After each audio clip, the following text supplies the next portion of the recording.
Dieu vous bénisse abondamment. Que Dieu vous bénisse. Je crois que nous sommes heureux d'être dans la maison du Seigneur. Et nous voulons nous attendre une fois de plus à lui pour qu'il accomplisse le but pour lequel il nous a rassemblés ce soir. Avant d'entrer dans la prédication, nous avons une triste nouvelle à donner à l'église. C'est le décès du pasteur du révérend Lys Ngalibali, pasteur d'Arc-en-Ciel. Ce matin, j'ai reçu beaucoup d'SMS, de messages qui m'annonçaient son décès. Mais il me fallait quand même vérifier. Et j'ai reçu la confirmation qu'il est véritablement décédé depuis 7 heures du matin. Pour ceux qui le savent, il était pasteur ici à Brazzaville, à Mungali, pour ceux qui étaient là. Le pasteur avait prêché près de, je pense, 2 semaines. Plus. Là-bas, je pense que c'était en 2015 ou en 2016, j'ai oublié. 2010. Ah, ok. En 2010. Et le pasteur Lys a prêché du haut de cette chair. Lorsque notre pasteur avait fêté ses 50 ans. Pour ceux qui étaient là. Et donc, c'est une nouvelle très triste. Il est longtemps resté malade. Il avait fait une crise d'AVC à l'époque. Il était paralysé, mais d'après ce que j'avais appris, il se rétablissait petit à petit.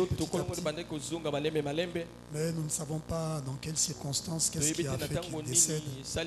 Mais il a été longtemps malade. Alors nous voulons nous souvenir de sa famille et de l'église Arc-en-Ciel et de tous ceux qui l'ont connu. Vous savez que c'était un grand ami à notre pasteur. Et nous prions que le Seigneur soit la consolation et le soutien de toute la famille chrétienne, de sa famille charnelle et de l'église Arc-en-Ciel. Nous allons nous lever et prier.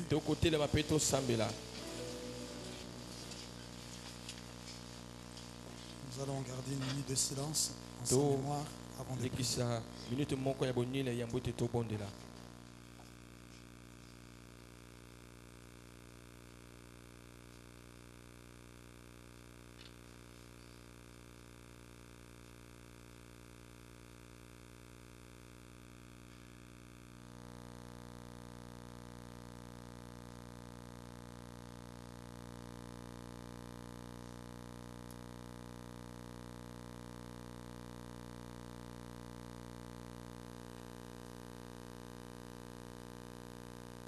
Seigneur de gloire, cette nouvelle triste a fait le tour du monde.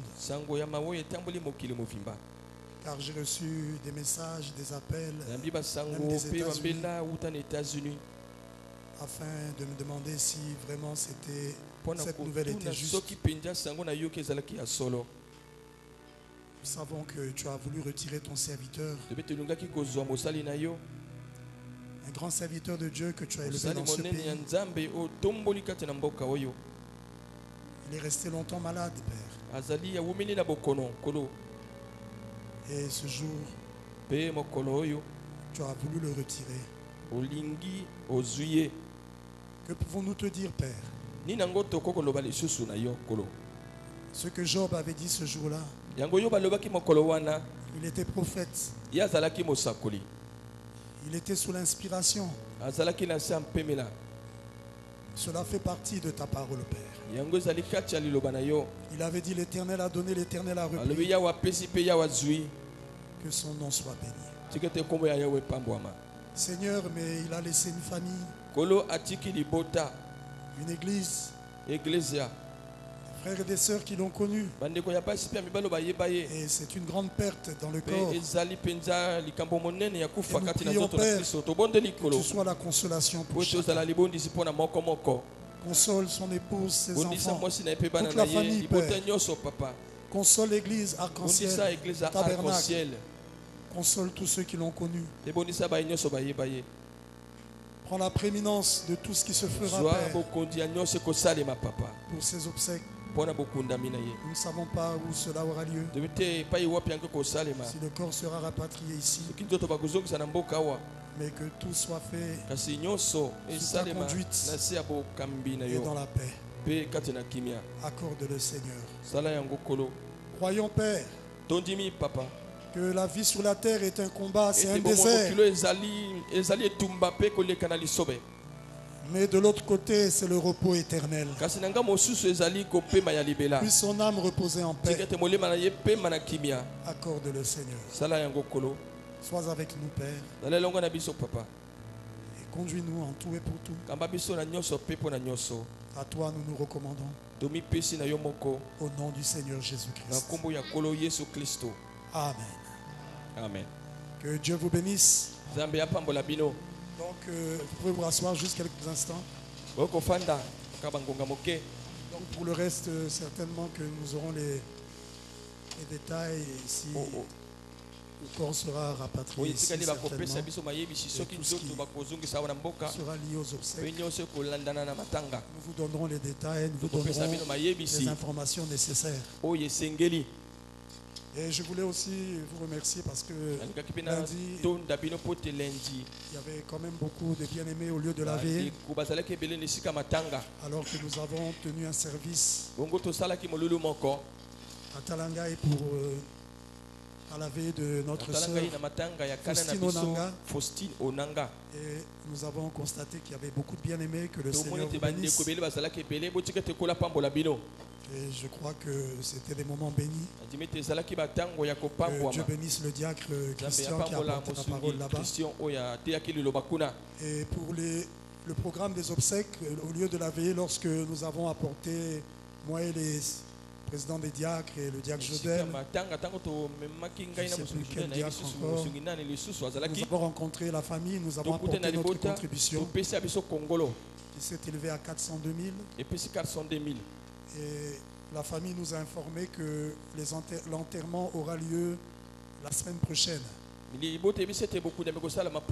ce n'est plus comme on le pensait demain jeudi. Donc que les obsèques de notre sœur Faustine auront lieu le lundi, c'est ce qu'ils nous ont dit. Ils avaient dit lundi ou mardi, mais après ils ont dit lundi. Et jusqu'à présent, l'information que j'ai, c'est que ce sera lundi. De toute façon, le dimanche, nous vous donnerons les détails. Bon, maintenant, il y a l'aspect, le service à l'église. Pasteur Meshach m'a appelé pour me dire que les parents avaient dit que, compte tenu, vous connaissez Petit Chose, le quartier où il est là-bas. Maintenant, apparemment, les obsèques, c'est à Itatolo, je pense. Maintenant, ce matin, le pasteur Meshach m'a dit que la famille s'est rendu compte qu'amener le corps à la maison et ensuite l'amener à l'église et enfin au cimetière, ils ne seront pas en mesure de le faire. Alors j'ai demandé au pasteur Meshach de se rapprocher des parents, des responsables de la veille, les détails, en quoi ils ne sont pas en mesure, si c'est les moyens, combien il faut. Pour les bus, c'est tout, parce que c'est certainement, je ne sais pas si c'est lié au transport, je ne sais pas trop, mais je lui ai demandé de se renseigner afin qu'il sache qu'est-ce qu'il faut. Ils ont besoin de quoi pour que nous on voie ce qui peut être fait, parce qu'on aurait souhaité faire un service ici. Donc j'attends la suite maintenant. S'il n'y a pas moyen que ça soit fait ici, alors tout se fera au lieu de la veillée, avant que le corps ne parte au cimetière. Donc pour tous les autres détails, nous vous les donnerons les jours de culte suivants, vendredi et dimanche. Voilà un peu, et je verrai quel jour nous allons encore trouver un troisième jour pour avoir un autre service là-bas sur place. Donc voilà la première chose. La deuxième chose que je voulais annoncer. Je voulais aussi dire une chose. Peut-être que ça sera mieux le dimanche. Tout le monde est là parce que je l'avais dit. C'est une chose que j'avais eu à dire un dimanche. Et ça n'avait pas été bien compris. Le diacre Andoche, il n'est pas là, on dirait. Il m'a rencontré le dimanche passé. Il m'a vu au bureau après, je pense, la prédication, après le culte. Il m'a dit, mais pasteur, j'avais une suggestion. Comme tu n'étais pas allé voir notre ancien président des diacres, le frère Dongai Maurice. Et donc j'ai sursauté, j'ai dit, oh, qui t'a dit ça? Il dit, oh, mais pasteur, c'est ce que tu as dit à l'église. Et les gens commencent même à parler, disant, vous voyez, le pasteur ne visite pas l'ancien président des diacres était malade, le pasteur n'est pas allé le voir. Même il a dit, vous voyez, le pasteur ne visite pas, c'est ce que les gens disent. J'ai dit, c'est pas ce que j'ai dit. J'ai dit, mais il me dit que mais c'est comme ça qu'on a compris ça. J'ai dit, non. J'ai dit, depuis qu'il était allé à Pointe-Noire, en convalescence là-bas et qu'il était rentré, je l'avais appelé pour lui dire que j'allais venir, mais je n'étais pas encore passé. Mais ça ne veut pas dire que je n'étais pas allé le voir avant qu'il ne parte. J'ai dit, oh. Mais quand il était à l'hôpital, j'étais là-bas. Ensuite, à la maison, j'étais allé là-bas. Je ne sais pas si son épouse est là. J'étais passé à la maison. Mais comment? Il dit, mais pasteur, mais les gens non. Mais quand tu as expliqué, j'ai dit non, je parlais. Parce qu'après qu'il soit sorti de l'hôpital et qu'il soit à la maison, il devait ensuite aller à Pointe-Noire. Il a mis beaucoup de temps à Pointe-Noire. Ensuite, il est rentré à Brazza. Et je l'avais au téléphone, je lui avais dit que je venais te voir. C'est là que je n'ai pas pu venir avant qu'il ne vienne à l'église. C'est pas qu'à l'hôpital, je n'avais pas vu, ni à la maison, je n'avais pas vu. Je dis, oh, les gens se mettent à... Pour ôter ça, peut-être que il y en a qui vont pécher pour rien. Vous savez, quand, surtout si vous avez déjà une mauvaise pensée, si vous priez pour nous parce que vous avez pensé que on avait mal fait, que vous priez, c'est bon. Vous avez maintenant une mauvaise pensée. Alors il fallait que je parle pour ôter, que tu ôtes cette pensée-là. Sinon, ça ne va... Tout ce que nous allons dire, peut-être que tu ne vas plus nous croire. Non, j'étais allé à l'hôpital quand il était malade. Et j'étais allé à la maison aussi. Et c'est quand il est rentré de Pointe-Noire que je l'avais au téléphone. J'avais promis passer, mais avant, je l'ai vu à l'église ce jour-là. Donc, ôter les pensées. Il y en a qui ont dit, voilà, les pasteurs, ils ne visitent pas. Ah. Vous savez aussi, on en parlera le dimanche, je vous lirai certaines citations. Comme je sais que tout le monde n'est pas là, donc au moins pour vous qui êtes là, est-ce que vous avez compris? Ah, on dirait qu'il y en a qui ont des doutes. Je vais quand même pas demander à Maman Dongai de lever la main pour l'amener à mentir. Elle a levé la main, c'est pas pour l'amener à mentir. Si je n'y étais pas, j'allais dire que lui, effectivement, je n'étais pas à l'hôpital ni à la maison. Mais j'y étais. C'est pourquoi quand le diacre m'a fait la remarque, j'ai dit, oh. J'étais là, il dit, non, mais comment? Mais quand tu as parlé, j'ai dit, non, les gens n'ont pas bien compris. J'ai parlé de son retour de Pointe-Noire. Donc voilà un peu ce que je voulais dire.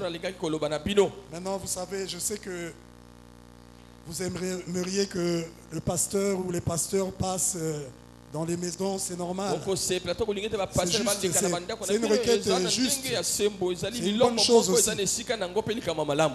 Je vais vous dire aussi que nous travaillons beaucoup. Ce n'est pas pour rien que le prophète déclare que les diacres travaillent plus que le pasteur, qu'ils ont plus de responsabilités. Vous savez, comme là, dernièrement, le pasteur m'a appelé et après il me dit, oh, tu travailles beaucoup, ça me fait mal. J'ai dit, pasteur, comment je travaille beaucoup? Il dit, mais pasteur, toi, avant nous, tu as travaillé pendant longtemps seul. Dit, non, mais tu es tout seul là-bas. Je dis, oh, il n'y a pas de problème, pasteur. Vous savez, quelquefois, vous ne réalisez pas le travail que nous faisons ici. Peut-être que, vous savez, le travail des autres est toujours plus facile à faire. Ah oui, le travail des autres est toujours plus facile. Mais nous essayons par la grâce de Dieu de faire un travail. Et par sa grâce, le Seigneur nous soutient. Ce n'est pas que nous sommes parfaits dans la manière de travailler, mais nous voulons tendre à cette perfection-là. Donc, priez pour nous, continuez de prier pour nous. Mais les diacres, c'est pourquoi les diacres, ce sont les associés du pasteur et à qui le pasteur confie des charges. Frère Branham déclare dans les questions-réponses que nous avons suivies qu'ils ont plus de responsabilités que le pasteur. Et nous leur confions la mission aussi. C'est pourquoi chaque dimanche, nous leur l'église leur remet un petit quelque chose pour les déplacements, pour aller dans les maisons, pour visiter les brebis. Parce que vous le vouliez ou non, le pasteur ne pourra pas visiter toutes les maisons. Il faut ôter cette pensée-là. C'est pourquoi le pasteur organise des séances où il reçoit les gens. En une journée, on peut recevoir 20 personnes, régler les problèmes. Et ça n'aurait pas été un aussi grand travail si on allait visiter. On ne peut pas visiter 20 personnes toute la journée. Mais les diacres ont la responsabilité d'aller sur le terrain.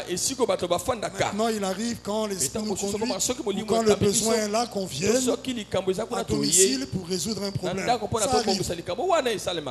Mais priez pour nous. Et je crois que nous sommes un corps.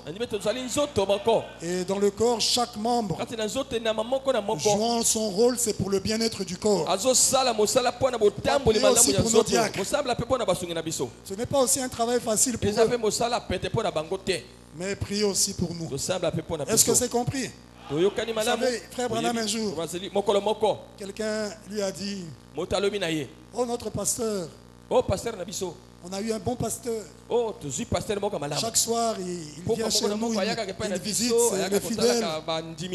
Il prend un petit café avec eux. Il passe un temps avec nous. Il joue aux cartes avec nous. Et il rentre à la maison. Il dit, oh, Dieu nous a donné un bon pasteur. Chaque soir, il passe chez les fidèles, il prend un petit café. Après, le prophète a commencé à se poser des questions. Vous voyez comment le diable a commencé à lui prêcher. Il dit, ah, donc moi là, je ne suis pas un serviteur de Dieu. Comment lui, il va de maison en maison. Vous savez que le prophète, les gens disaient qu'il était un isolationniste. Il aimait s'isoler. Il dit que j'aimerais vous visiter tous. Mais le ministère que j'ai ne me permet pas d'agir ainsi. Il dit que de l'autre côté là-bas, nous passerons beaucoup de temps ensemble. Et alors le prophète se disait, mais donc moi là, je ne vais pas visiter les gens comme lui. Donc je ne fais pas un bon travail. Dieu lui a parlé. Non, lui, je l'ai appelé à travailler comme ça. Moi, je t'ai appelé à travailler différemment. Tu as une autre mission. C'est pourquoi priez pour nous. C'est bien, c'est normal. Mais je crois que si Dieu veut que le pasteur vous visite, Dieu le fera. Il le fera. Dieu conduira les choses. Mais nous disons que les diacres doivent visiter les foyers, les maisons. C'est dans leur responsabilité aussi. Donc que le Seigneur vous bénisse. Est-ce qu'on peut se lever maintenant?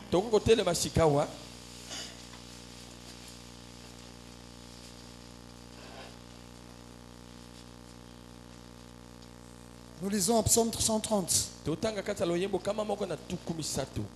Bon, Psaume 130, vous connaissez versets 7 à 8. Hébreux 9 aussi du verset 2 à 4. Et nous allons lire maintenant 1 Timothée chapitre 2. Du verset 5. 1 Timothée chapitre 2 le verset 5.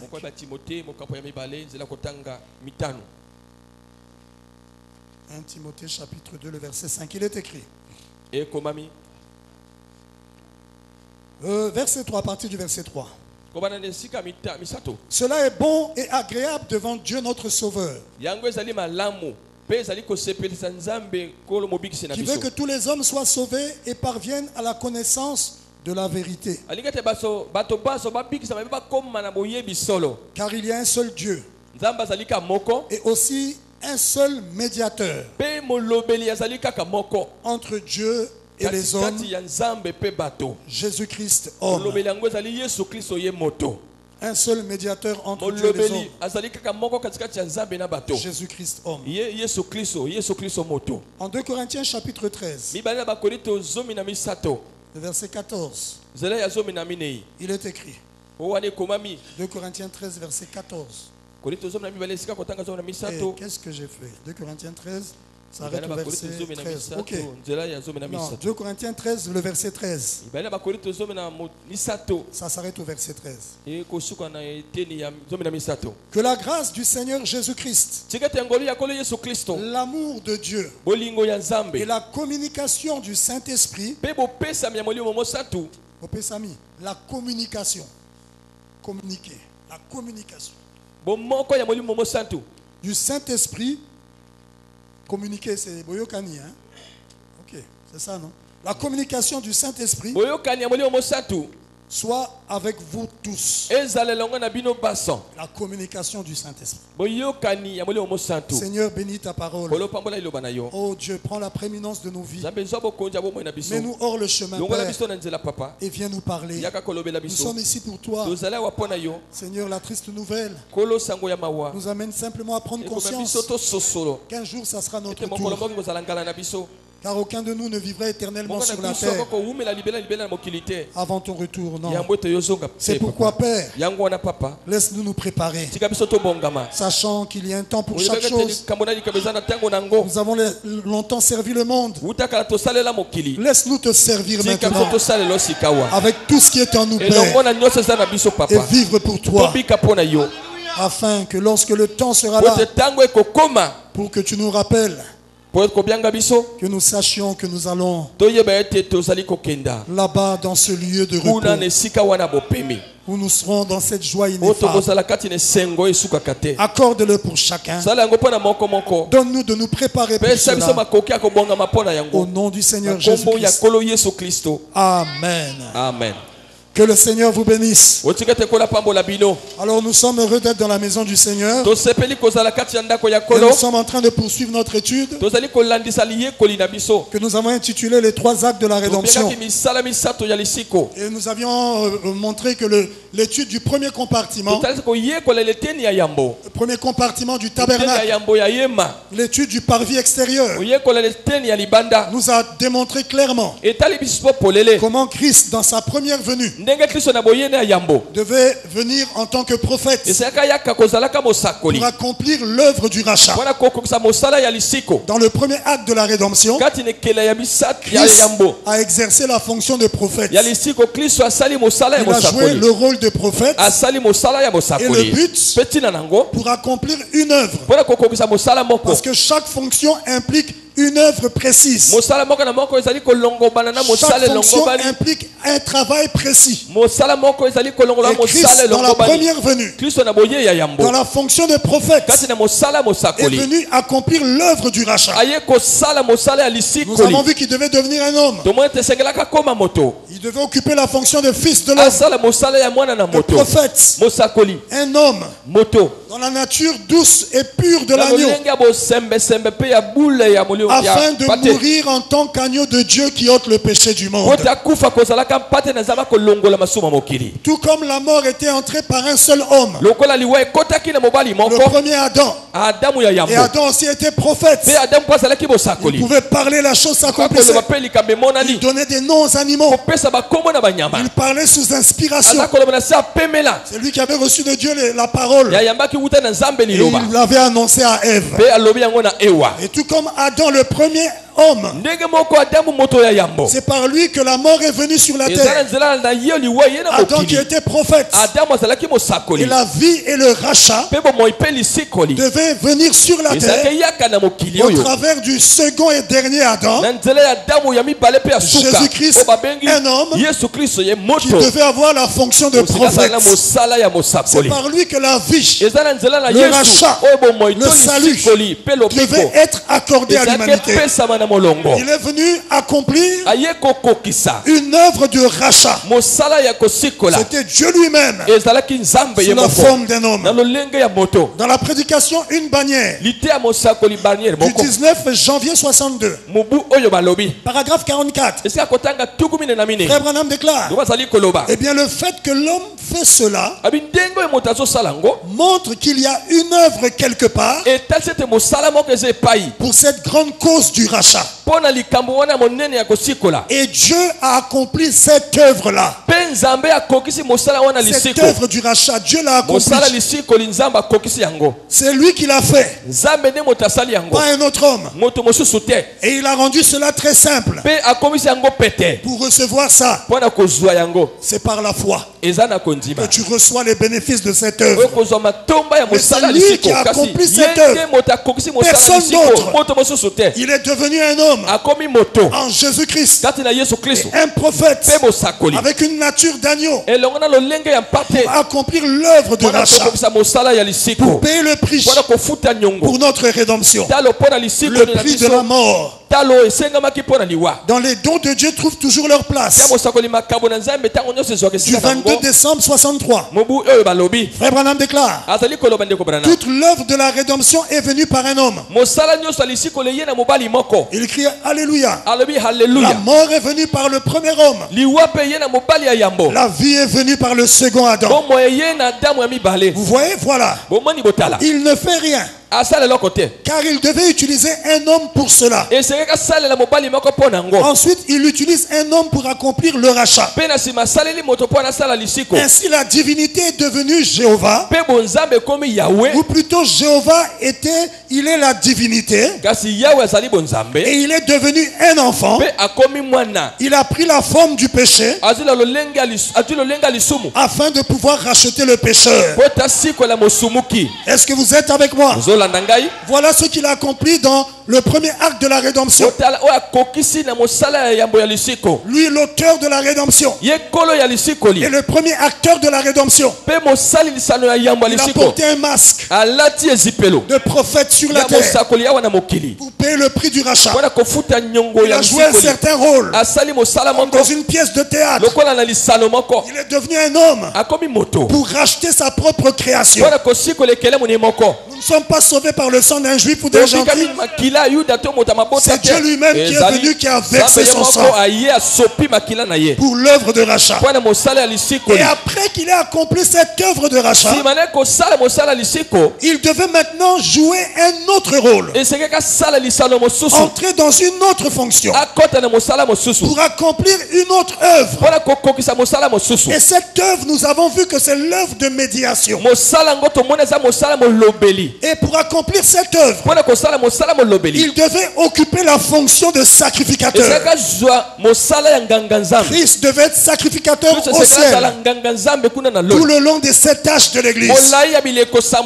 Après le premier acte de la rédemption, dévoilé par le parvis extérieur, le lieu saint nous dévoile le deuxième acte de la rédemption. La deuxième partie de cette grande pièce de théâtre dans laquelle Dieu devait jouer un autre rôle. Il devait changer de masque. Les rideaux devaient être baissés. Il devait entrer là et prendre une nouvelle fonction, un autre masque. Les rideaux s'ouvrent et Dieu se présente sous un autre rôle, une autre fonction, la fonction de sacrificateur. Et en tant que sacrificateur, il vient pour l'œuvre de médiation. En tant que sacrificateur, il est un médiateur. Est-ce que vous êtes avec moi? C'est pourquoi Frère Branham déclare dans la prédication: appelez Jésus sur la scène. Prêché le 19 mars 64. Je prends la dernière partie, au paragraphe 3, c'est long. Mais je prends ces 3 dernières phrases. Il dit, et donc, quand nous confessons cela, il est alors le souverain sacrificateur, virgule, et médiateur.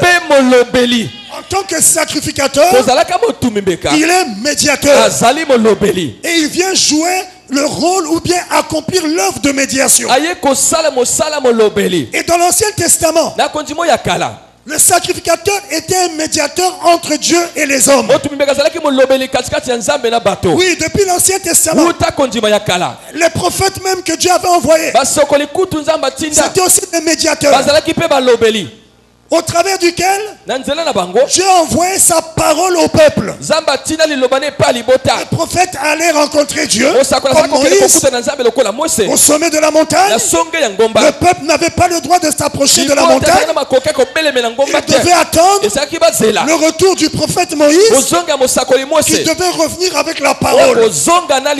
Moïse jouait le rôle de médiateur entre Dieu et les hommes. Même les sacrificateurs, il devait seul entrer dans le lieu saint. Le peuple n'avait pas le droit d'entrer dans le lieu saint. Encore moins dans le lieu très saint. Le peuple restait dans le parvis extérieur.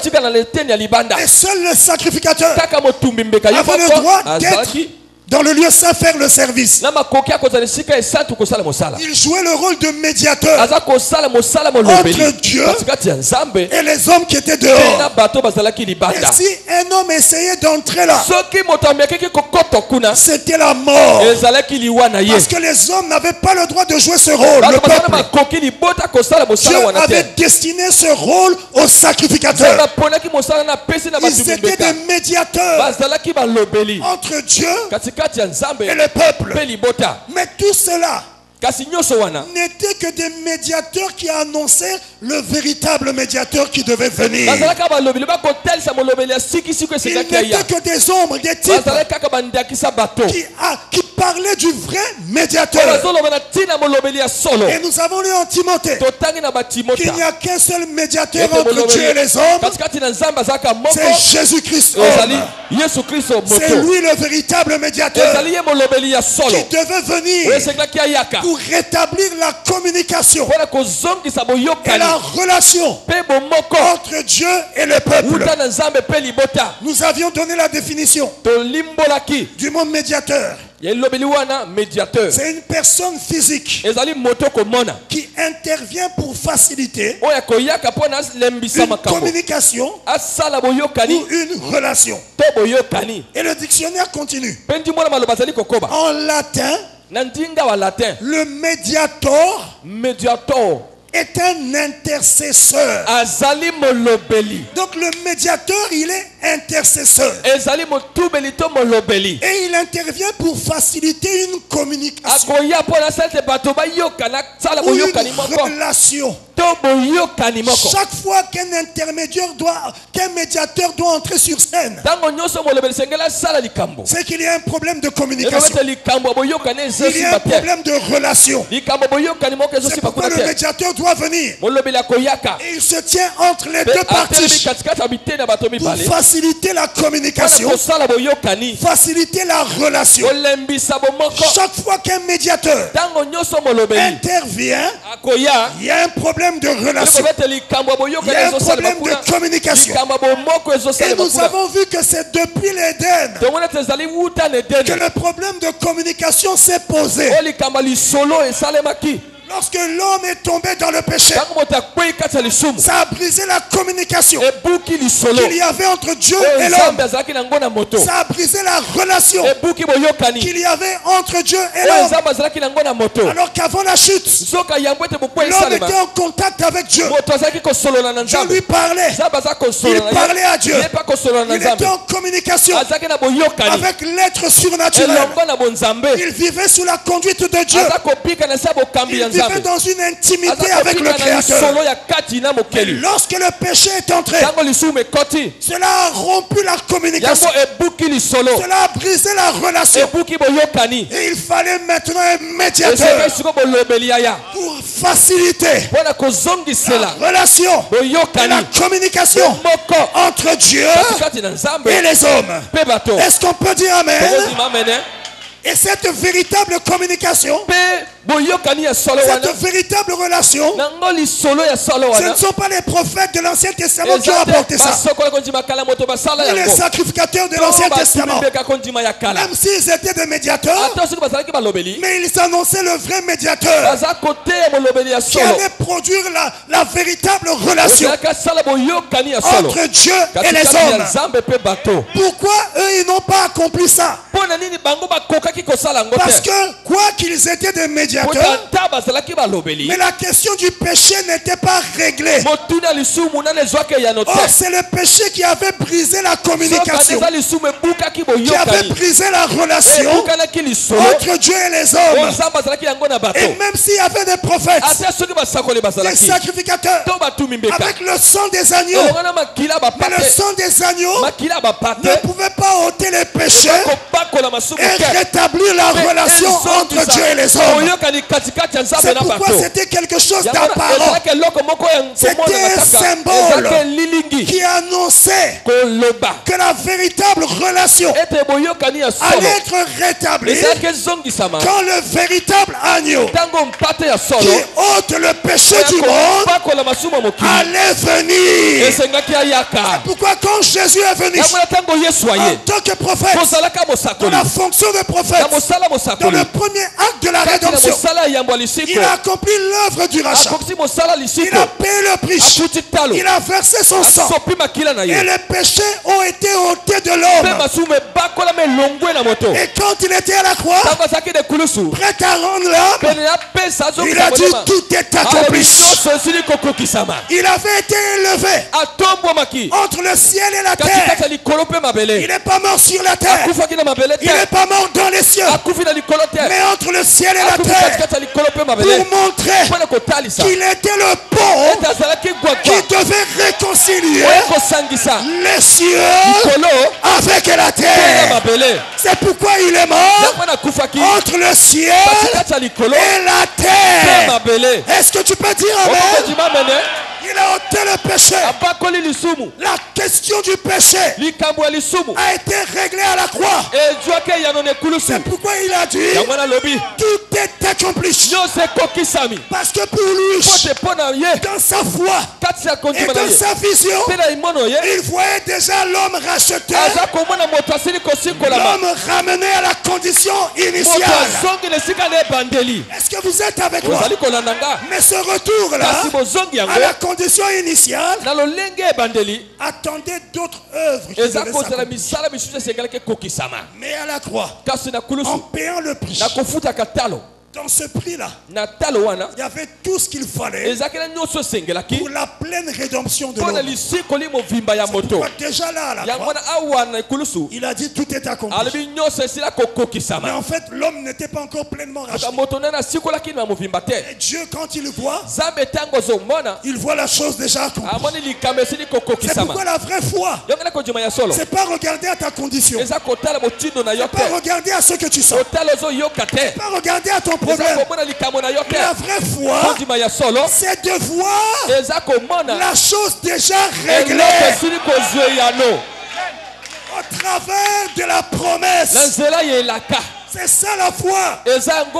Tant que tu regarderas à toi-même, les promesses de Dieu seront sans effet sur toi. Mais quand tu peux transcender ce que tu sens, tu ne regardes plus à ça, mais tu regardes à la promesse et tu te vois déjà guéri. Tu te réjouis déjà comme si tu avais la guérison. Reste tranquille. Dieu va confirmer ta foi. C'est pourquoi beaucoup ne sont pas guéris. Parce qu'au lieu de regarder au travers des jumelles de la promesse, Ils regardent à leurs conditions. C'est ça qui empêche à la guérison, à la délivrance, à tout ce que Dieu a promis de s'accomplir. Parce que tout de Dieu s'obtient par la foi. Il n'y a rien que Dieu ne doit faire en toi sans que tu ne le crois. Et la foi est une ferme assurance des choses qu'on espère, une démonstration de celles qu'on ne voit pas, qu'on ne sent pas, qu'on ne touche pas, mais tu crois déjà, tu as la ferme assurance que c'est fini, c'est accompli. Même si tu sors, ce n'est plus ton problème. Tu te réjouis parce que tu sais que ton Rédempteur est vivant. Est-ce que c'est clair? Jésus à la croix a crié tout est accompli. Pourtant personne n'était encore en vérité racheté. Les gens étaient toujours mais quand il a versé son sang et qu'il mourait, tout est accompli. Dieu a la foi, hein? Dieu est la foi. Lui il est la foi et il vit dans la foi, hein? Comment il peut prononcer une chose bien avant, des milliers d'années avant, et le temps passe, les choses semblent ne pas être celles-là. Mais il croit ce qu'il a dit. Il le croit. Et sa foi dans la parole parlée va manifester la parole. Et il veut que nous soyons ainsi. Il est le créateur. Nous sommes des créateurs amateurs. Nous devons créer par notre foi dans les paroles de promesses que nous prononçons. Est-ce que tu peux dire amen? Il a dit tout est accompli. Il était le véritable médiateur, placé entre ciel et terre pour servir de pont, pour nous réconcilier, pour nous ramener dans la relation avec Dieu. Et nous avons le droit de nos jours d'être dans une relation avec notre Dieu à cause de Jésus-Christ qui a été le pont entre nous et Dieu. Est-ce que tu peux dire amen? Il est le seul médiateur. Le seul médiateur. Le véritable médiateur. Et quand il est mort à la croix, il ressuscite. Il est élevé à la droite du Père.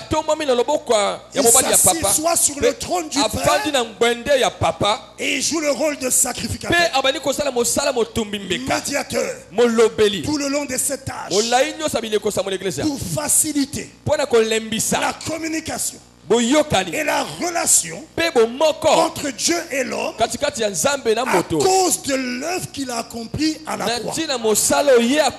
Par l'œuvre du rachat de la croix, il accomplit une œuvre de médiation pour faciliter la communication, la relation entre nous et Dieu à cause de ce qu'il a fait à la croix. La question du péché a été réglée. Et il intercède là-bas pour que nous soyons en relation, en communication avec Dieu. Toi qui as soif d'un contact avec Dieu, j'ai une bonne nouvelle pour toi. Le premier à vouloir ce contact-là entre toi et Dieu, c'est Dieu lui-même. Dieu lui-même a tellement désiré ce contact que quand le contact a été rompu en Éden, il est venu lui-même sur la terre donner son sang pour rétablir ce contact. Et tu penses que Dieu ne veut pas, que non, je prie à rien. Non, continue. Les choses de valeur s'obtiennent au prix de grands sacrifices.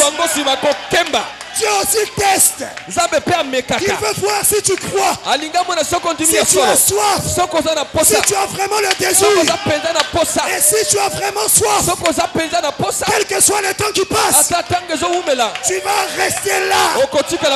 Seigneur, Seigneur, Seigneur. Tout homme a voulu être en contact avec le Créateur.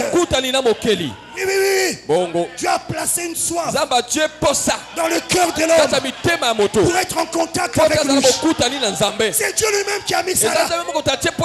C'est parce que Dieu veut ça. Il n'y a aucun démon, si tu es persévérant, qui pourra empêcher à Dieu de se révéler à toi. Si tu es déterminé, tiens bon, persévère. Un jour tu témoigneras. Un jour tu témoigneras. Il le veut pour toi, frère. Il le veut pour toi, sœur.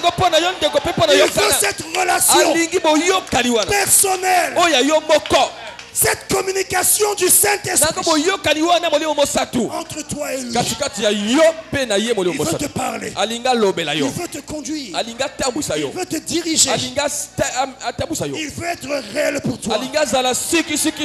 Et pour parvenir à ça, il devait d'abord payer le prix du péché. Et il a fait à la croix. Mais écoutez, qu'est-ce qui peut empêcher ce contact? Quand toi tu aimes encore le péché.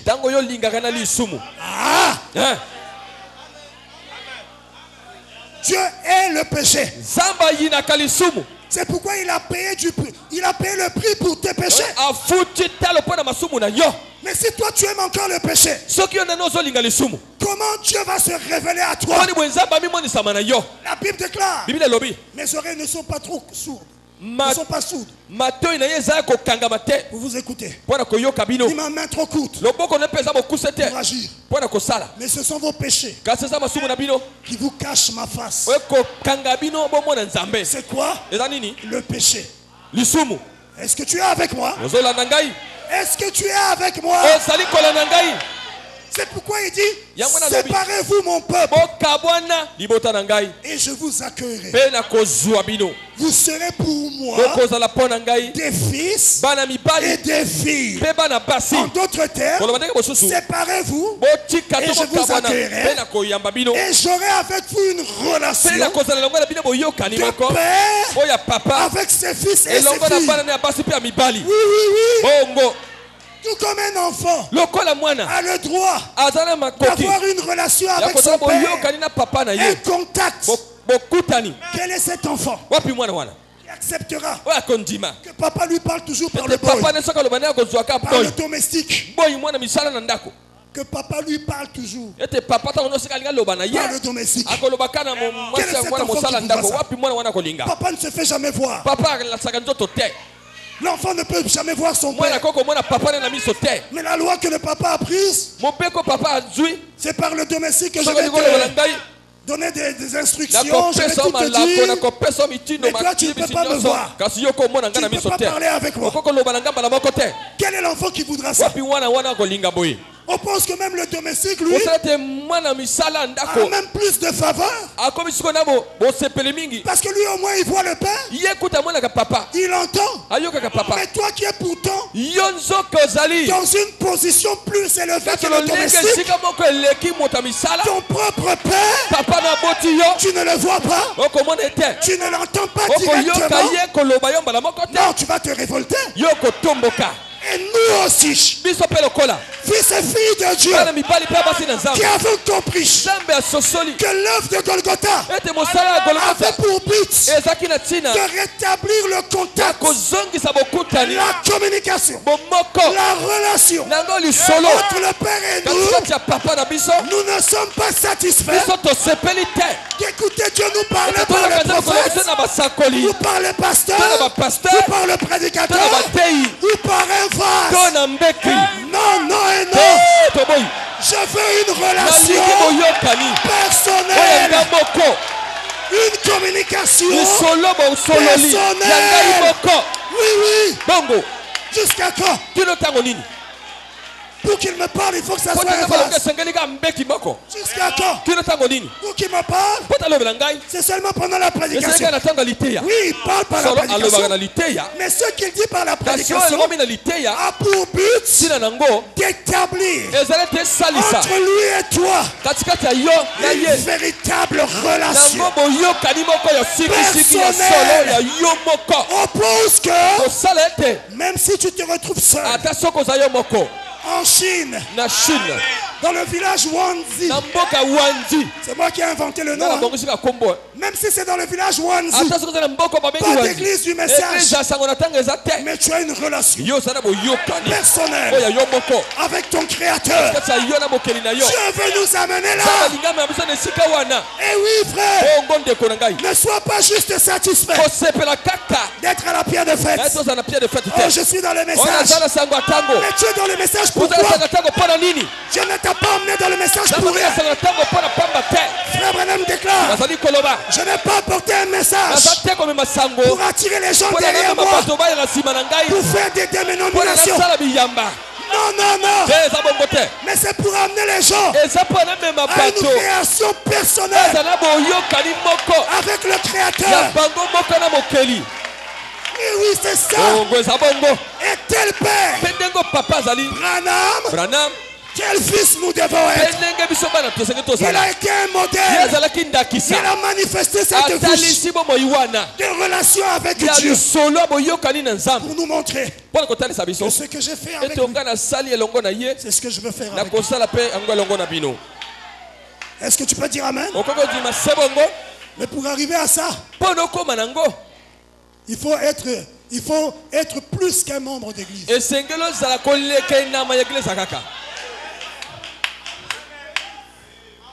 Il faut plus que d'aimer le diacre ou le pasteur. Il faut aimer Jésus la parole et obéir la parole. Alors vous verrez, ce Dieu-là deviendra réel. Il veut être réel. Frère Branham déclare, chaque jour, il devient de plus en plus réel pour moi. Oh, je veux parler comme Frère Branham. Chaque jour qui passe, le rend de plus en plus réel, de plus en plus doux. C'est ça qui doit être notre désir. Tu n'as pas cru le message seulement pour dire amen à la parole. Tu dis amen, oui. La parole entre en toi. Ça te transforme. Et ça fait de toi un Dieu. Et tu marches avec Dieu.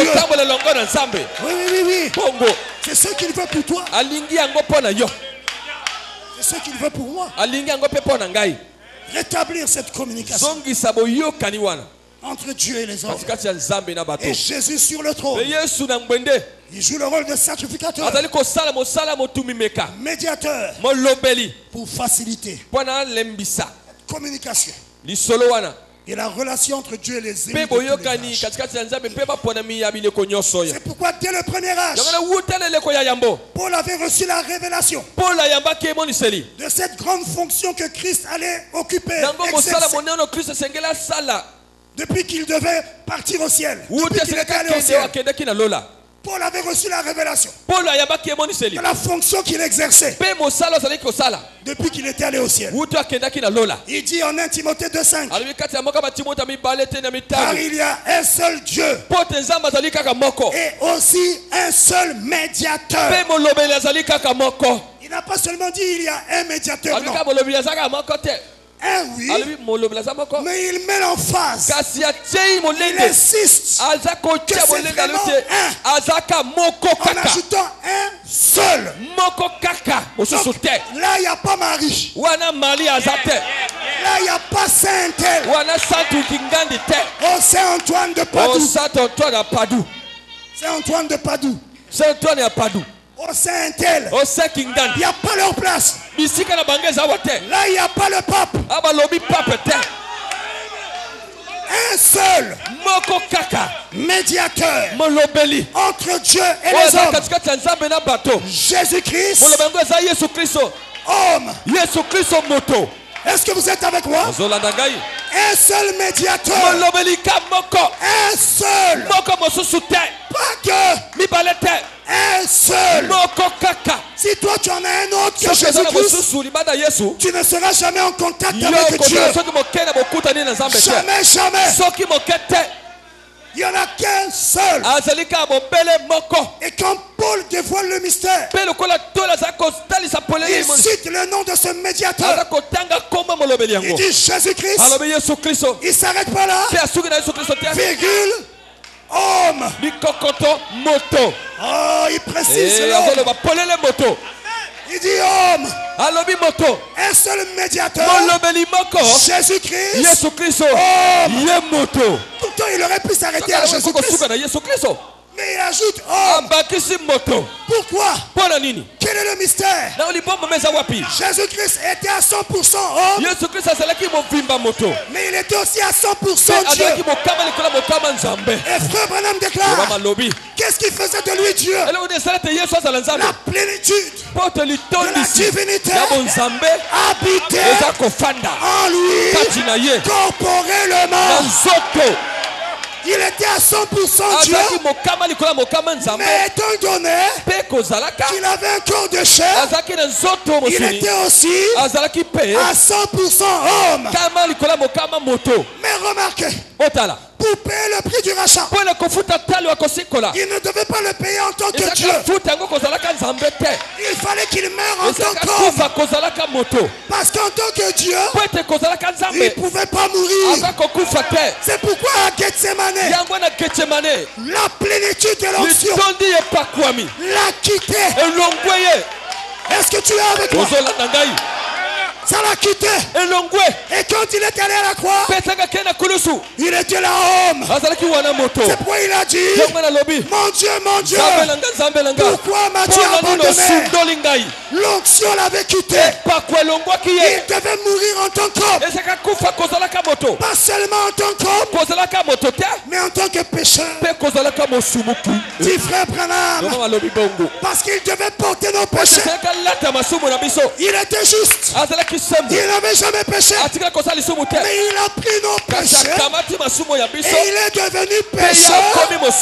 Il est devenu péché. Mais il ne le pouvait pas. En tant que Dieu. L'onction l'avait quitté. Il est mort en tant qu'homme. Pour te racheter.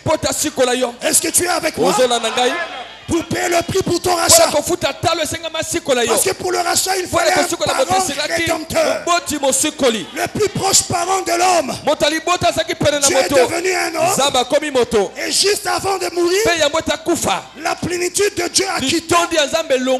Et le corps est devenu le sacrifice. Il est mort en tant qu'homme.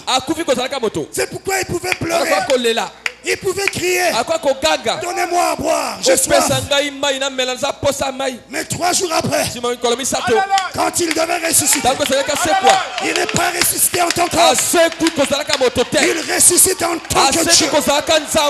Il a brisé les sceaux de la mort, de la tombe, du séjour des morts. Il est sorti de la tombe et il a dit, tout comme j'ai vaincu, vous aussi, vous avez vaincu. Il est sorti de la tombe en tant que Dieu. La tombe ne pouvait pas le garder. Aucune prison ne pouvait le garder. La parole avait déjà dit, je ne permettrai pas que mon sein voie la corruption. Et en l'espace de 3 jours, 3 jours, quelque chose s'est passé. Il est revenu à la vie. Il est sorti de la tombe en tant que Dieu. Il est mort en tant qu'homme. Il est ressuscité des morts en tant que Dieu. Et il est parti dans l'enlèvement, s'asseoir sur le trône en tant que Dieu. Mais le jour de la Pentecôte, il a renvoyé l'esprit qui était en lui sur la terre, dans l'église, et il a laissé le corps sur le trône. C'est pourquoi Paul déclare, il n'y a qu'un seul médiateur entre Dieu et les hommes, Jésus-Christ. Oh, c'est au travers de son corps qu'il accomplit la médiation. Pendant que l'Esprit est dans l'église. Est-ce que c'est clair? Lisons le prophète.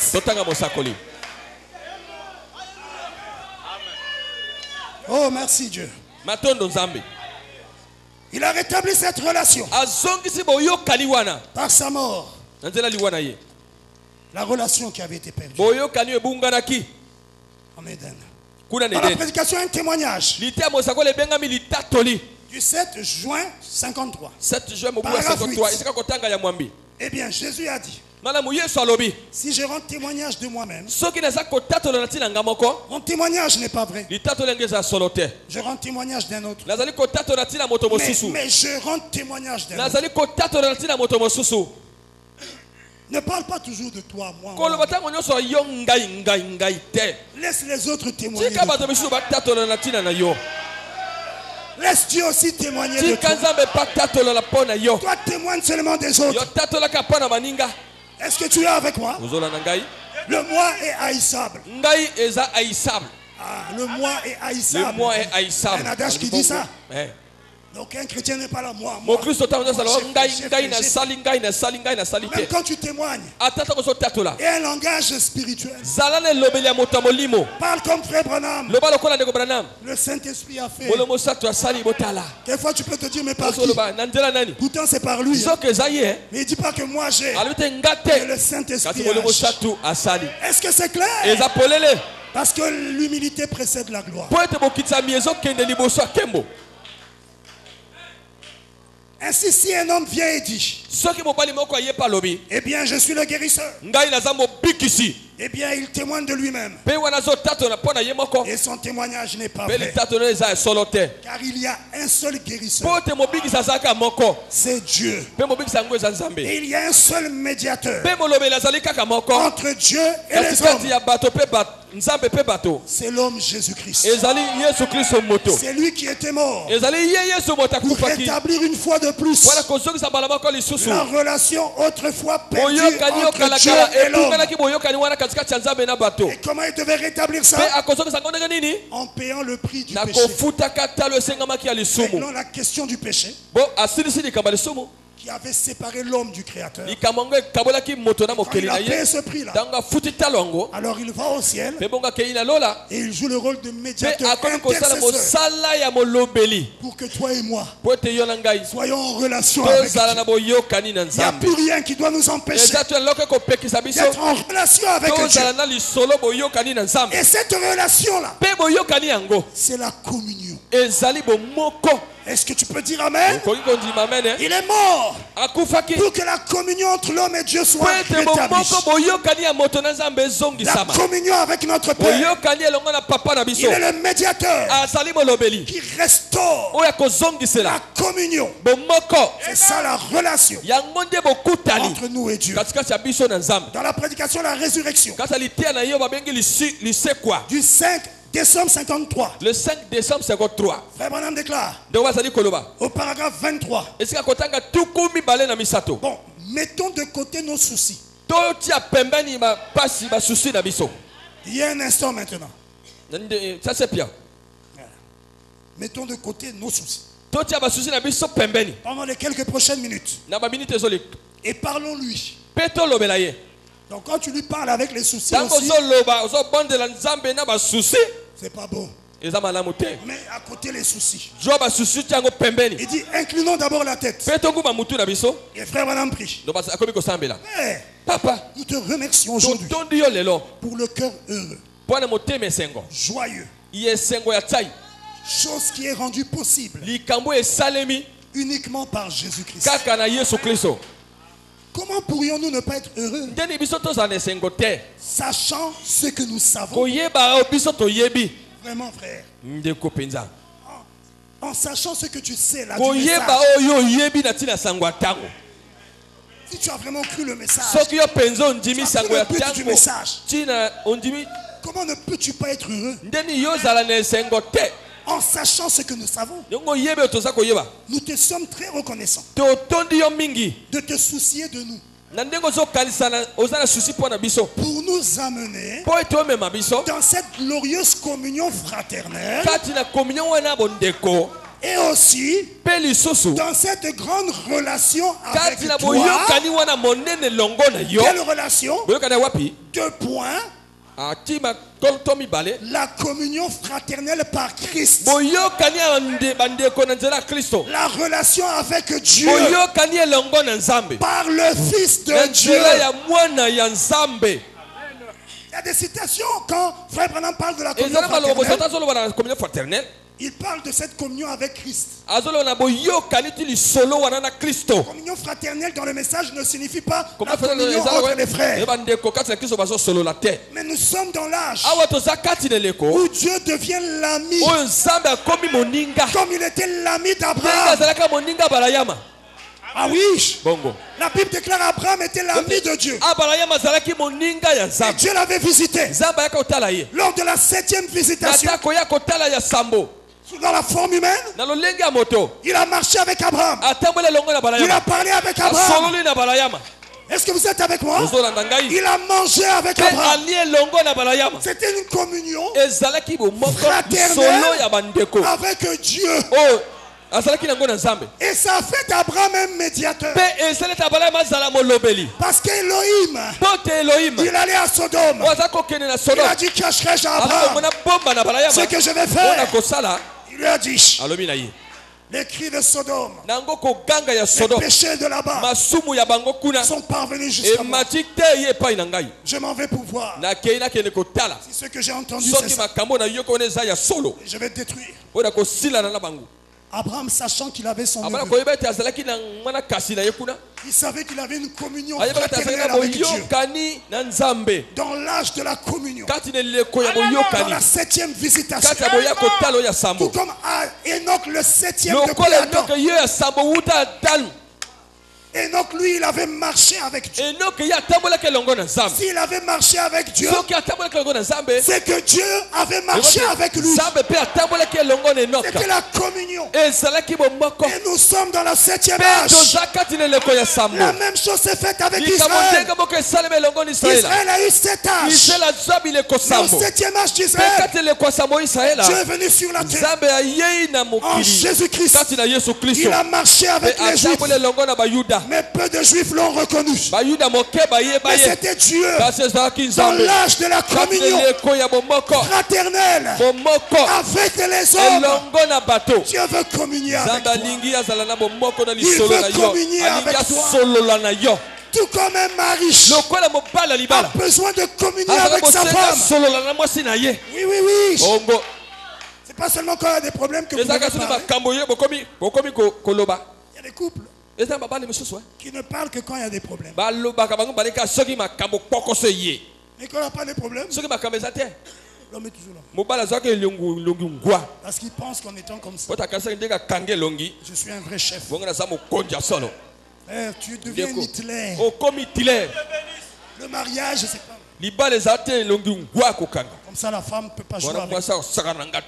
Elle doit savoir que je suis le chef. Alors là, tu deviens un tyran. Les esprits qui étaient en Hitler sont sur toi. La vraie autorité, c'est pas ça là. La vraie autorité, c'est l'amour de Dieu qui est en toi, qui va se refléter, se manifester. Est-ce que tu es avec moi? La vraie autorité, c'est pas là comme ça là.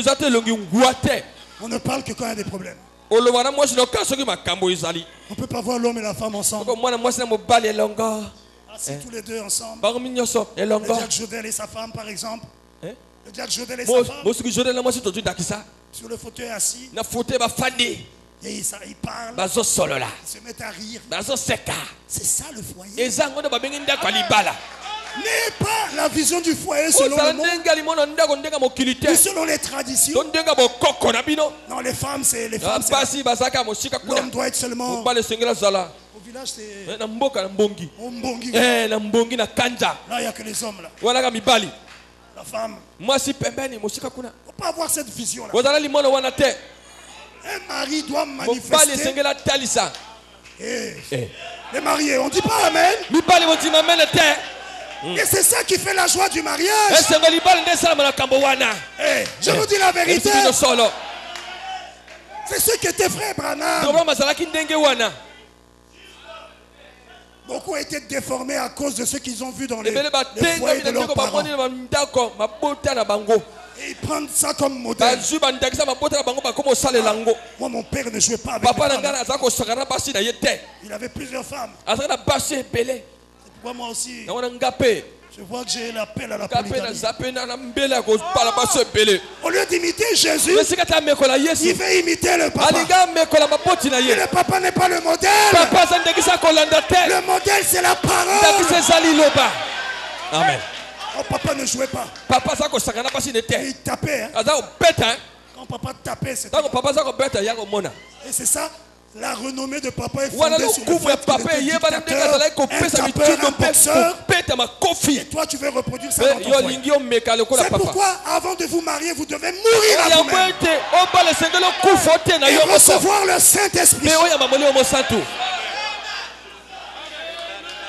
Après Dieu, l'ami intime d'un homme, c'est sa femme.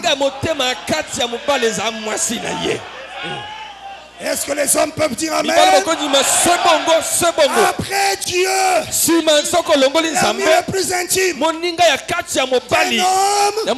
c'est sa femme.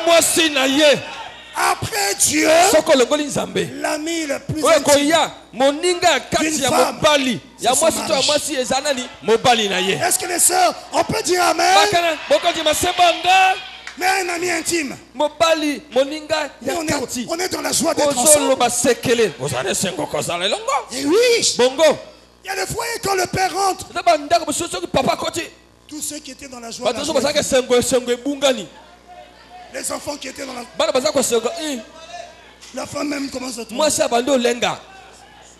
Qu'est-ce qu'il va dire? Il y a des foyers comme ça. La femme et les enfants vivent sous la peur. Est-ce que c'est comme ça que Dieu agit? À chaque fois que Dieu a visité un homme, il lui a toujours dit n'aie pas peur. Dieu n'inspire pas la peur. La peur n'est pas de Dieu.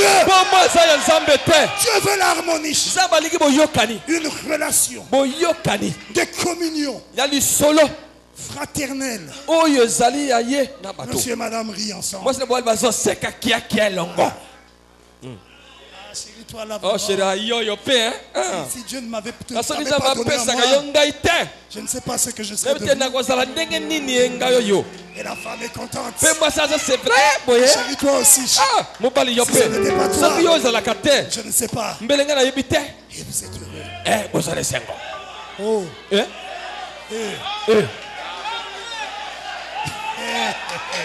Tu vois les hommes me regarder. Si tu ne vis pas comme ça, tu es en dehors de la parole. Je vous dis la vérité. Où je vais, Seigneur? Oui, on parle de la communion. Là, c'est dans le foyer. Je veux ça. Cette intimité. Oui, quelquefois soir avec ta femme. Les enfants, vous restez. D'abord, vous n'étiez pas au commencement. C'était moi et votre maman. Un jour, j'étais avec ma famille dans un restaurant. Je vois là-bas un couple. J'ai dit, oh. Où sont les enfants? Oh non, les enfants. On leur a dit non, vous n'étiez pas au commencement. Donc je vais sortir avec maman. C'est bien ça. Il y a des moments de détente. Pas l'idée reçue diabolique que la femme c'est seulement il doit seulement travailler dans la cuisine, et tout ça, c'est tout. Non, rends-la heureuse. Frère Branham un jour il rentre chez lui de voyage missionnaire. Il voit la tension dans la maison. Il voit Joseph en train de crier là-bas. Les enfants en train de faire ça. Et sa femme sous tension. Elle faisait la vaisselle. Frère Branham me dit, Seigneur, et il sentait la tension dans sa femme. Il dit, oh chérie, vraiment. Les enfants ne font que crier. Voilà, je suis fatigué. Frère Branham n'a pas dit, mais toi, mais c'est ton travail. Tu dois être une bonne mère. Il n'a pas dit ça. Frère Branham a commencé à prier dans le cœur. Il dit qu'il s'est approché de sa femme. Il a mis sa main sur elle. Et il priait dans le cœur. Il voulait créer une atmosphère qui devait chasser l'atmosphère dans laquelle elle était. Il dit, elle ne savait pas ce que je faisais. Oh frère, ne pouvons-nous pas imiter le prophète? Il priait dans le cœur. Après il dit, chérie, laisse la vaisselle. Je vais faire la vaisselle. Ah, ça encore c'est un tonnerre. Pour beaucoup de frères ça doit être un tonnerre. Non, même pas un tonnerre, un obus. Faire la vaisselle. Il a dit comme je savais qu'elle l'aimait. Une chose que j'aime pas beaucoup, surtout avec ma femme, aller dans les magasins avec ma femme. Les femmes même regardent. Et regarde à tout. Toi tu es là fatigué. Chérie, mais fais vite. Je suis fatigué. Mais frère Branham dit, comme il savait qu'elle aimait ça, il dit, chérie, je vais faire la vaisselle. Toi, va t'apprêter. Je vais t'emmener faire des boutiques. Tu vas aller dans les boutiques. L'atmosphère a changé. Est-ce que vous êtes avec moi? La sagesse doit conduire le foyer. L'homme et la femme, la communion. Vous parlez. Il y a des frères qui ne restent jamais à la maison. Une soeur m'a dit un jour, pasteur, est-ce que moi je suis un meuble dans la maison? Quand il finit le travail, des fois il ne rentre pas, communion chez les frères. Tu n'es plus célibataire. Je ne t'interdis pas la communion avec les frères. Mais il y a un temps pour chaque chose. Communion aussi avec ta femme. Parle avec tes enfants. Soyez dans l'atmosphère. Je vous visiterai. Est-ce que vous êtes avec moi? Revenons, je finis dans 5 minutes. Dans la citation que nous lisons. Oh, c'est beau, le mariage c'est beau.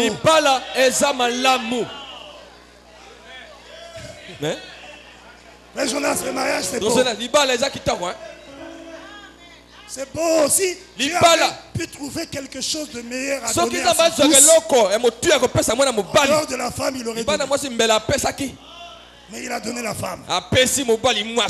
C'est que c'est beau. Tu peux donner un cadeau empoisonné. C'est parce que nous ne voulons pas vivre tel que Dieu le dit. C'est pourquoi ceux qui étaient censés être bons, ça devient mauvais à cause de notre insoumission à la parole. Revenons à la parole. Et vous verrez, Dieu sera content de vous dans vos foyers. Maintenant écoutez. Frère Branham dit, nous te sommes très reconnaissants de te soucier de nous pour nous amener dans cette glorieuse communion fraternelle et aussi dans cette grande relation avec toi. 2 points. La communion fraternelle par Christ. La relation avec Dieu par le Fils de Dieu. Nous te remercions. Cette communion-là, cette relation, c'est la communion. Et c'était pour ça que Dieu avait créé l'homme au commencement. Et la chute avait brisé la communion. La relation de père et fils brisée. Mais Christ est venu rétablir. Et remarquez, cette œuvre de médiation pour rétablir la communion, c'est le lieu saint qui nous révèle ça. Pas le parvis extérieur, mais le lieu saint. Frère Branham déclare, Dieu dans le désert a habité dans une maison à 3 pièces. Et dit nous aussi. Je suivais dernièrement à la télé. On parlait des plus belles maisons dans le monde. Des maisons de $200,000. Quand j'ai voulu calculer en CFA, les chiffres, la calculatrice s'est même arrêtée. La calculatrice n'a pas. Imaginez en CFA. Combien de milliards? Une maison. 30 chambres. Je dis, tout ça là, c'est pourquoi? Mais le prophète déclare, quelles que soient les nombreuses chambres que vous avez, nous vivons toujours tous dans une maison à 3 pièces. Peut-être chez nous en Afrique, peut-être ça peut changer. Parce que Frère Branham déclare 3 pièces. Quelle pièce? 3 pièces, c'est pas pièce à wapi. La cuisine. Et si kolamba kuku, le salon. Salon. Et la chambre. Bon, comme chez nous en Afrique, il arrive que la cuisine soit dehors.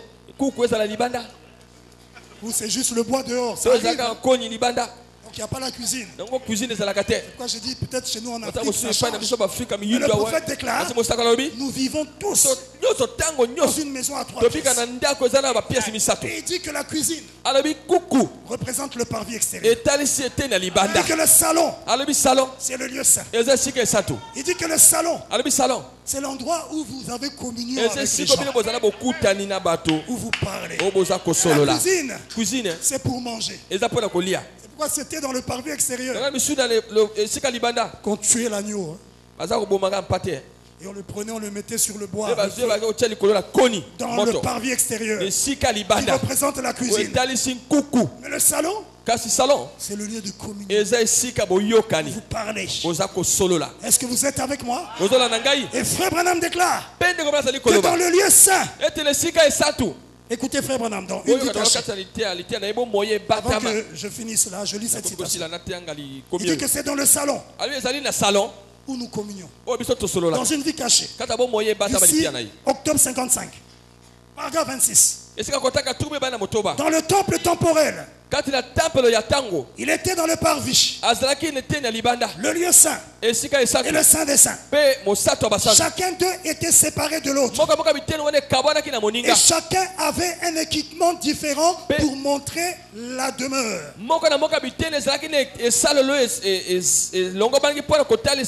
Un très beau type de l'église. Le pécheur entre premièrement dans la cuisine. Pour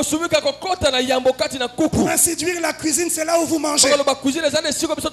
Parce que chez les blancs là-bas, il y a des... Et aussi dans la cuisine, il y en a qui ont des tables dans la cuisine. Une table, et là, ils mangent. Il dit le salon, c'est là où vous communiez. Et la chambre à coucher, c'est là où vous vous reposez. Et il dit, oh Dieu, voyez-vous, le pécheur fait son entrée. La foi vient de ce qu'on en entend. Ce que l'on entend de la parole. Il vient et mange la parole. Ensuite, il est baptisé dans la foi. Ça, c'est le parvis extérieur. Il prend son baptême dans l'eau. Il accepte Christ comme son sauveur personnel. Cela le fait ensuite entrer pour communier avec Dieu. Là, tu entres dans le lieu saint, dans le salon, pour la communion, la relation avec Dieu. Maintenant, écoutez, les ustensiles qui se trouvaient là-bas, il y avait l'autel d'or de parfum sur laquelle le sacrificateur mettait l'encens qui brûlait et qui répandait un bon parfum. Nous avions montré que ça représentait les prières des saints. Le sacrificateur avait la responsabilité d'apprendre les prières du peuple et de les présenter à Dieu. Il était un médiateur, un intercesseur. Parce qu'un médiateur, c'est aussi un intercesseur. Il intercédait en faveur du peuple devant Dieu. Il a porté les prières. C'était la fonction du sacrificateur. Il jouait le rôle de médiateur. Ça montrait que Christ, au travers de cet âge, devait être médiateur. Accomplir l'œuvre de médiation. Prendre nos prières et les présenter à Dieu.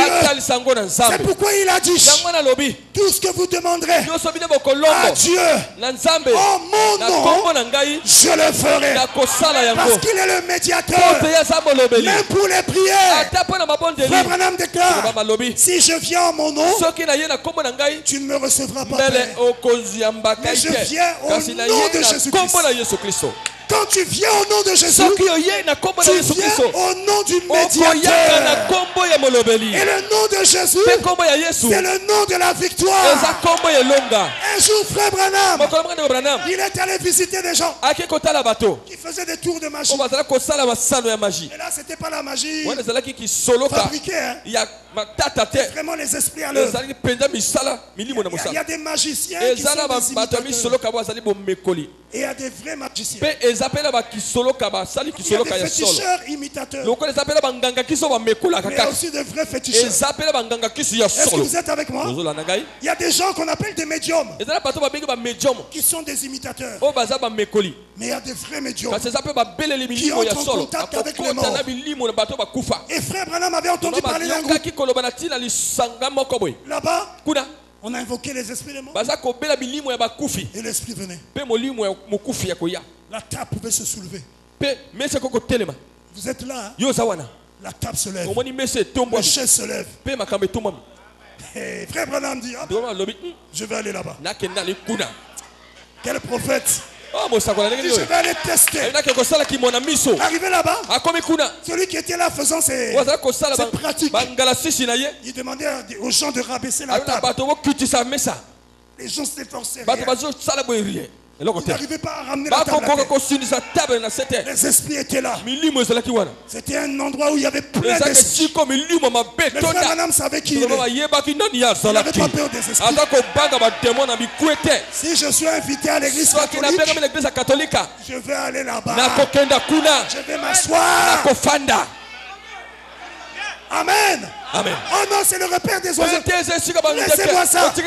Celui qui est en nous est plus grand que celui qui est dans le monde. Comment ça? Je vais m'asseoir. Si le prêtre dit une chose qui est la parole de Dieu, si ce n'est pas la parole, je reste. Après je sors. Qu'est-ce qu'il y a? Abraham est allé là-bas. Il a assisté. La table s'est levée. Les gens essayaient de rien à faire. Lui aussi s'est présenté. Il dit: bon, je vais aussi essayer. Les gens avaient tout fait, rien. Maintenant frère Branham essaye. Il dit: au nom du Père, Fils, Saint-Esprit, table, descend. Lui, c'est pas avec les muscles. Par la parole. Les autres avaient mais lui par la parole. Il utilise le nom du Père, Fils, Saint-Esprit. Il avait fait ça exprès. Rien ne s'était fait. Alors là il change. Il dit: au nom de Jésus-Christ, la table part. Le nom de Jésus, c'est le nom de la victoire. Tout ce que vous demanderez au Père en mon nom, je le ferai. Le médiateur parfait. Comment ça? Au nom du Père, Fils, Saint-Esprit. Les démons n'ont pas. Parce que les magiciens aussi, hein, ils utilisent Père, Fils, Saint-Esprit. Mais quand il a utilisé la carte joker, le nom de Jésus-Christ, prononcé par la foi, par des lèvres humaines, ça amènera Dieu sur la scène. Frère, la table d'elle-même, les esprits qui soulevaient la table là, quand ils ont entendu au nom de Jésus, la fuite, ils ont lâché la table. Est-ce que tu es avec moi? Nous avons intérêt à prier en ce nom-là. Il est le médiateur. Au travers de cet âge, il intercède sur la base de tes prières. Quand tu pries, sache qu'il y en a un qui intercède pour toi. C'est Jésus-Christ. Même quand tu es faible, il est là, il intercède. Il intercède là-bas. Le fait que tu aies cru le message, ce n'est pas hasard. Il a intercédé pour toi. Quelquefois tu allais mourir dans l'accouchement. Qu'est-ce qui a fait que tu ne meurs pas? Il savait que ton nom est dans le livre. Frère Branham déclare, il devait intercéder pour ceux dont les noms sont dans le livre. Si ton nom est dans le livre, sois dans la joie. Il y a quelqu'un qui intercède pour toi au ciel. Et comme Jésus a toujours été exaucé, quand il intercède, c'est réglé. C'est réglé. Mais il n'intercède pas pour n'importe quoi. Il intercède pour que les promesses que Dieu a faites s'accomplissent dans ta vie. Il intercède pour que le plan de Dieu pour toi s'accomplisse en toi. Il intercède pour que ce que Dieu a réservé pour toi, que tu le reçoives. N'aie pas peur. Même si tu n'as rien aujourd'hui, ça sera demain. Si demain il n'y a rien, après demain. Si après demain il n'y a rien, dans un mois. Si dans un mois il n'y a rien, dans une année, je ne vais pas me décourager. Je sais que l'intercession est exaucée. Il intercède pour que tu crois la parole. C'est pourquoi tu as cru. Il intercède pour que tu aies le Saint-Esprit. Est-ce que tu es avec moi? Merci. Il intercède pour que les bénédictions rédemptrices que Christ a acquis à la croix se manifestent dans ta vie. J'ai la citation là. Pourquoi il intercède? Pour que les bénédictions que Dieu a préparées pour toi se manifestent. C'est pourquoi je ne crois pas. Et je ne croirai jamais que le diable puisse bloquer mes bénédictions.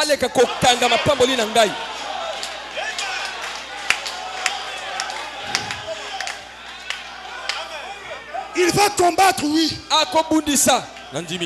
Mais il ne va pas arrêter.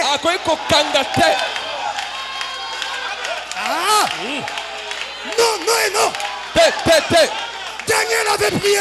Révèle-moi, Seigneur. Visite-moi. Dieu le premier jour a envoyé la réponse. Il a dit, allez, Gabriel, va là-bas. Visite mon fils Daniel. Gabriel venait. Mais tout d'un coup, Satan s'est levé. Il a dit, tu ne passes pas. Passe pas.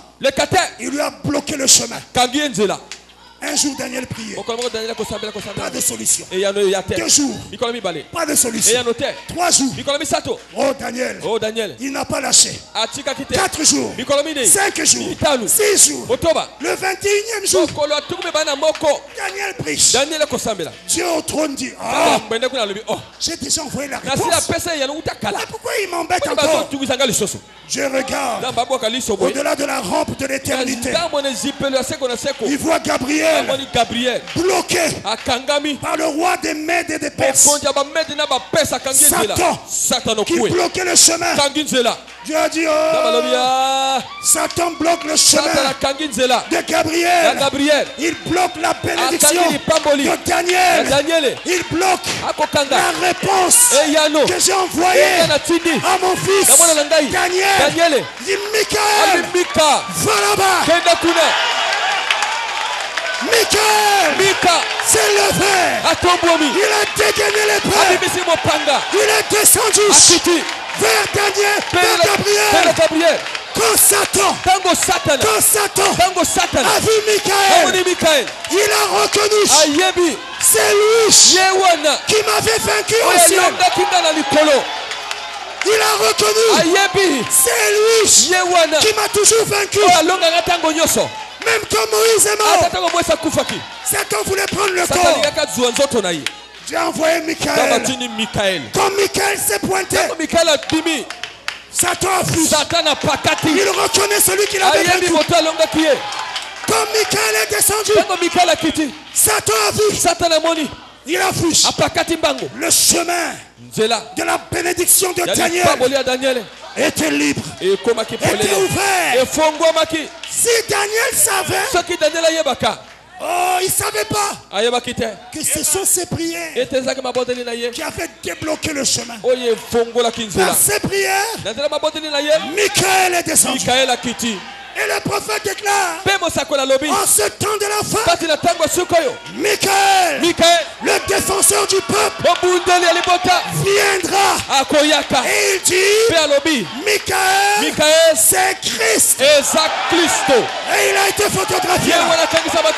Il est descendu. Il est là. Quel est le démon qui va arrêter tes bénédictions? Si tu persévères, si tu t'attaches à Dieu, si tu réclames, ne te fatigue pas.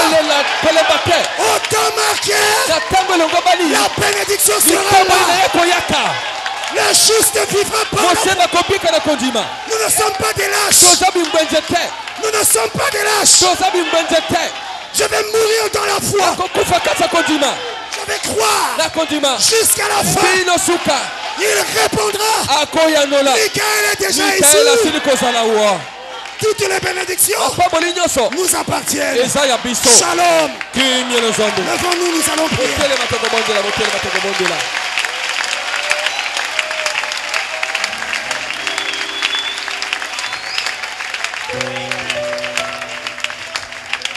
On a besoin de Daniel qui peuvent persévérer jusqu'à la fin. On n'a pas besoin de lâches.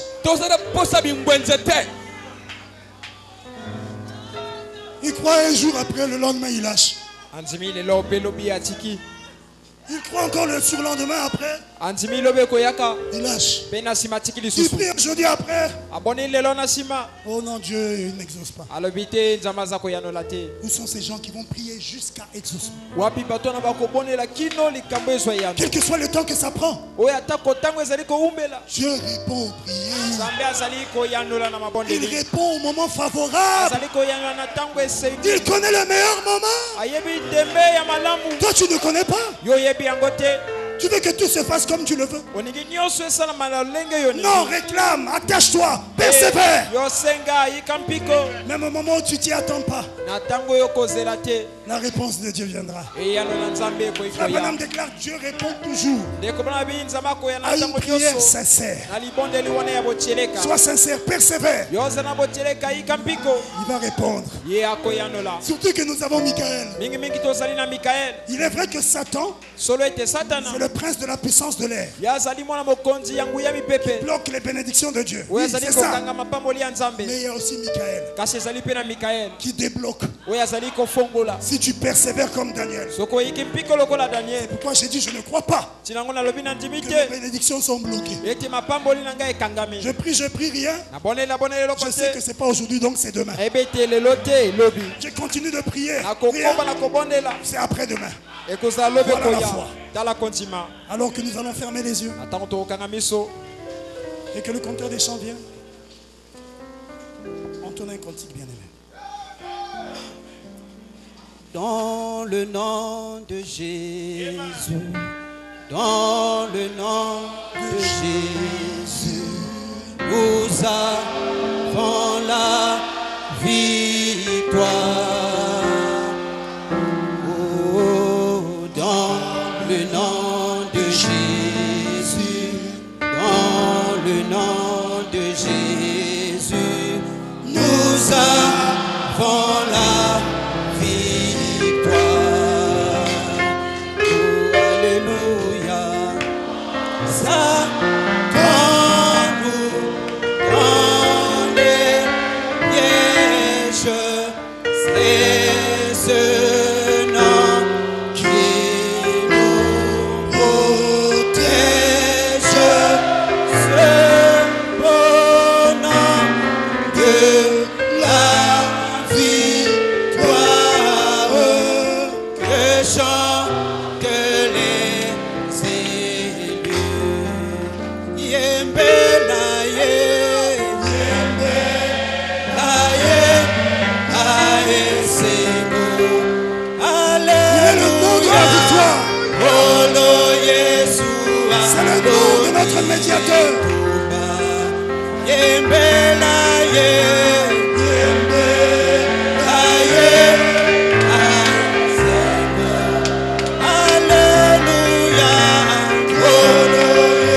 Tu lèves la main.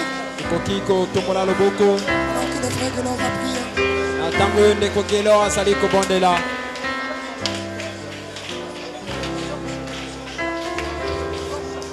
Prions le Seigneur. Dieu Tout-Puissant, nous te remercions, oh Dieu bien-aimé, pour cette parole, oh Dieu, que tu viens de nous apporter, Seigneur. Merci infiniment, oh Dieu. Voilà pourquoi nous voudrions t'acclamer, oh Dieu. Nous voudrions t'élever, Seigneur de gloire. Parce que, oh Dieu bien-aimé, tu nous as nourris richement, Père. Et nous en sommes infiniment reconnaissants. Merci, Père. Oh, roi de gloire. Beaucoup de choses ont été dites, Père. Ne nous laisse pas être les auditeurs oubliés, oh Dieu. Que cette parole trouve une place de choix dans chaque cœur, afin que nous devenions cette parole. Merci Jésus. Merci pour ton amour. Merci oh Jésus pour ta présence. Merci Seigneur. Nous croyons, Père, que nous n'allons pas sortir d'ici tel que nous étions rentrés. Oh roi, merci.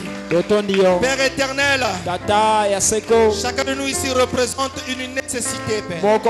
Chacun de nous représente ici une requête. Toi qui sondes les cœurs et les reins, descends et Père, pour nous accorder chaque requête t'enfuit dans chaque cœur, conformément à ta parole.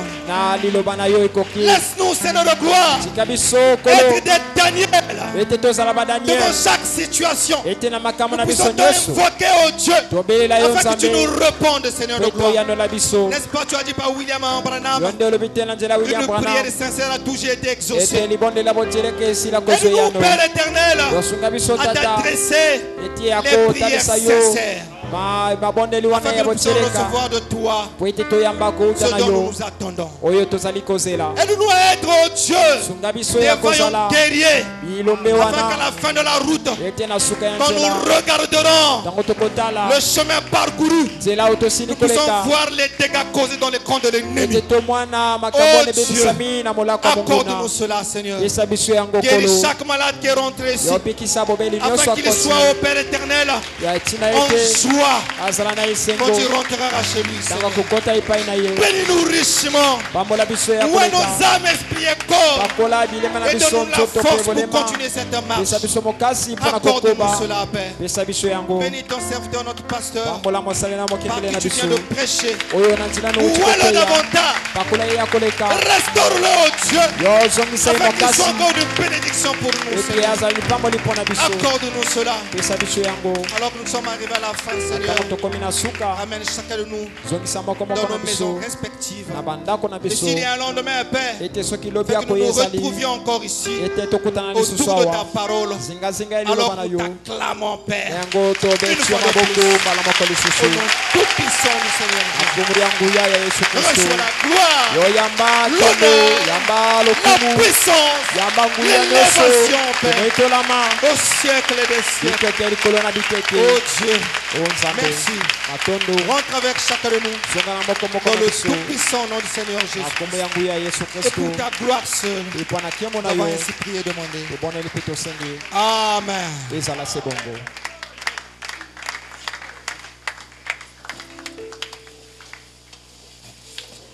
Je vous invite à vous saluer. Que Dieu vous bénisse abondamment. Pendant que vous saluez, je vous donne les annonces. Alors, je viens de recevoir un papier annonçant que notre pasteur a perdu son oncle paternel, le grand frère de son père. Notre pasteur est éprouvé, il a perdu son oncle paternel. Que le Seigneur soit sa consolation et celle de toute la famille. C'est maintenant que je viens d'apprendre ça par l'annonce. Nous voulons aussi vous rappeler que les cotisations pour les obsèques de notre sœur se poursuivent. On a donné notre participation à la famille, oui. Mais les diacres m'ont fait savoir qu'il y a certains besoins qui pourraient s'en suivre. La location des véhicules le jour de l'enterrement. La location des chaises, parce que lors de ces services là-bas, il nous fallait tous les jours louer des chaises. Et c'était à nous de le faire. Et aussi par rapport à ce que je vous ai dit, parce que la famille, par rapport aux moyens, nous a déclaré que le corps ne pourrait peut-être pas venir ici. Et nous leur avons demandé de nous dire qu'est-ce qu'il faut.